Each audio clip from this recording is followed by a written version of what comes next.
What's up, Ravens fans? We are back from the bye week feeling refreshed. We're ready to go ahead of this week's game against the Green Bay Packers. And the questions have piled up over the time that we've been off, so let's just go ahead and jump into them today. The first question in today's edition of the Mailbag comes from Brandon Gage. And the question is, who's all going to be in the mix at running back now?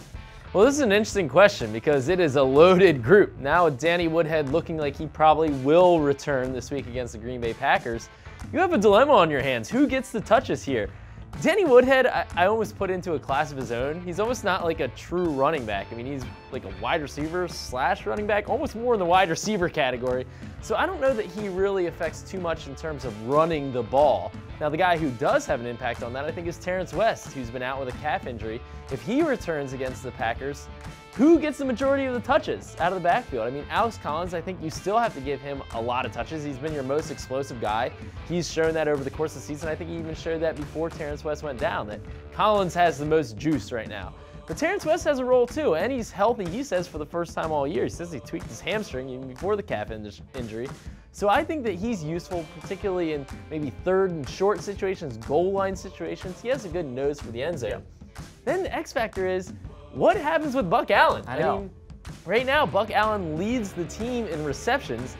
I think Danny Woodhead takes over that role in the Ravens' backfield. So what's the role for Buck? He also leads the team in carries right now. Right. So he's been, in many ways, your lead back for a lot of it until Alex Collins really burst onto the scene. So I don't know what it leaves for Buck Allen, but I think that he will still be used in some way, probably in tandem with Terrence West. Yeah, we could see a situation where you have all 4 running backs active on game day and all involved in some way. So that'll be something interesting to watch. All right, next question. This one comes to us from Facebook, and the question is, why won't the Ravens let Joe Flacco play more of a no-huddle offense? They've had a lot of success with that in the past. Well, I think really what it comes down to is this. We've talked about this before. When you go no huddle, something that you have to account for is that oftentimes means the defense is coming right back on the field if you don't move the chains. If you don't hit first downs, that's a quick sit for the Ravens defense. So the Ravens have wanted to run an offense so that it eats up a little more time, relies on the running game a little more heavily. Now, with all that said, I do think that we're going to see a little bit more no huddle for the Ravens the second half of the season. The Ravens want to find ways to get more aggressive, and this is an opportunity to do that.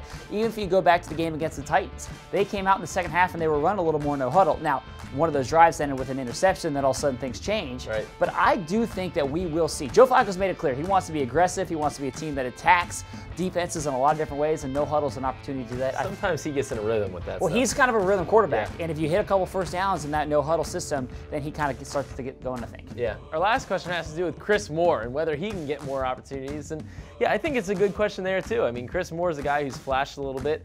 Obviously, we've seen the struggles from Rashad Perryman. Now, I think the Ravens are going to continue to give Perryman chances. I think that when you talk about needing more big plays, which this offense needs, Perryman is one of your chief guys in order to get that done.